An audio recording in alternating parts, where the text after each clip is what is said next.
এবার বন্ধুর একটা ফোন দিয়ে দেই, বন্ধু এবার কি ধান্দা পানি শুরু হয়েছে, যাই করছে এবার তো আরো কি ধান্দা পানি বেমাল হয়েছে, এবার দেই কি শুরু হচ্ছে।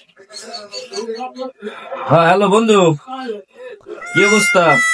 এবার তুই তো রোজা চলে এসে, এবার তোর কি ধান্দা পানি শুরু করছো? গেছে এবার তোর বেমলা ঠাই ইনকাম করছো ধান্দা করে, এবার ধান্দা পানি কোনটা? বেটা তোরে ধান্দার কথা কমুক কি, তুই শুনলে তো পাগল হয়ে যাবি। প্রথম 10 দিনে খেজুর বেচা যা করতে আছি বেটা, ইতিহাস হয়ে যাইবে। 20 টাকার খেজুর বেটা 50-60 টাকা করে বেচছি। ওরে ভেড়া, ধান্দা তো ভালোই করতে আছো, এরপরে নেক্সট এর প্ল্যান কি 10 দিনের? বেটা পরের ধান্দার কথা তোরে আর কি করবো, হ্যাঁ শুনলে তো তুই আরো বেদি করবি।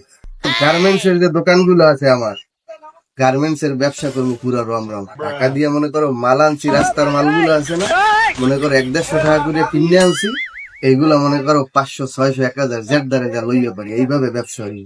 বোঝা না কি খেলাটা হোক। ওরে ভেড়া, ধান্দা তো ভালোই করতে আছো। বেটা সবচেয়ে বড় তো ধান্দা হইলো মনে করো এই 30 দিনের শেষের 10 দিন। গাড়ি 2700 মনে করো কিনছি, আর টিকিটের দাম তো মনে করো আকাশ ছোঁয়া বানাই গেলাম। ব্যবসা কারে কয় খালি দেখ কিভাবে ব্যবসাটা করে গেল। ওরে বেটা, ওরে ধান্দা করো, রোজার দিনও ভালো তেল নিয়ে